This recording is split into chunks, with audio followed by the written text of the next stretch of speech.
Imagine a massive machine weighing hundreds of tons, yet it floats lightly above the ground and travels hundreds or even thousands of kilometers through the air. Is it magic? Or is it the result of the laws of physics at work? In this video, we'll explore the fascinating phenomenon of flight and answer the question, how do airplanes fly? And is this magic really so mysterious? Let's start with the basics. An airplane in flight is subject to four main forces: lift, gravity, thrust, and drag. Gravity pulls the airplane downward toward Earth. Lift acts in the opposite direction, upward, and is what keeps the plane in the air. Thrust pushes the machine forward, while drag resists its motion and tries to slow it down. Flight is the result of these four forces being precisely balanced, and it's up to pilots and engineers to maintain this harmony. One of the most important elements that allows an airplane to rise is its wings. Their shape, called an airfoil, is no accident. The upper surface is slightly curved, while the lower surface is almost flat. As the plane moves forward, air flows faster over the top of the wing than underneath. This is described by Bernoulli's principle, which states that faster-moving air has lower pressure. The pressure difference above and below the wing generates lift, which raises the plane into the sky.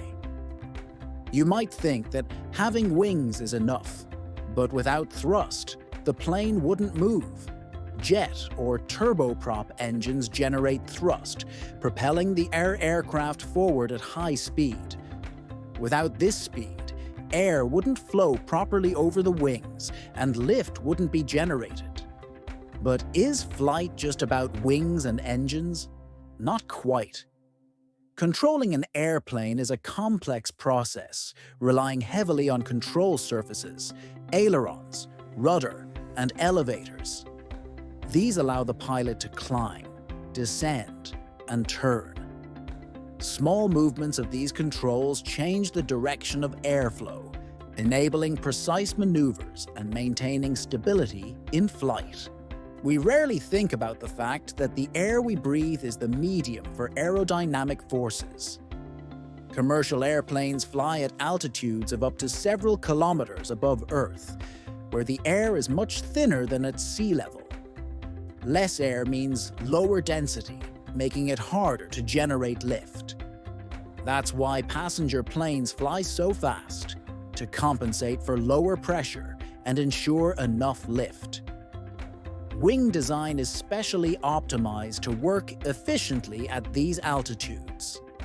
It's important to remember that all aviation technology is built on centuries of research, experiments, and innovation. The Wright brothers, who made the first controlled flight, had no idea how much their invention would change the world. Over time, the development of jet engines, advanced materials, and control systems has made flight safe, fast, and accessible to millions. From a physics perspective, flight is a fascinating example of aerodynamics, fluid mechanics, and motion dynamics in action. Every moment of flight is the result of many phenomena working together to keep the airplane aloft. Thanks to this, we can now travel to the other side of the world in just a few hours. In summary, airplane flight isn't magic. It's the result of a perfect understanding and application of the laws of physics. Wings, engines, controls, and the forces acting on the plane all work together, making air travel possible and connecting our world. If you found this video interesting and want to discover more scientific mysteries, subscribe to the channel, leave a like, and share your thoughts in the comments. Together, we can keep exploring the amazing phenomena all around us.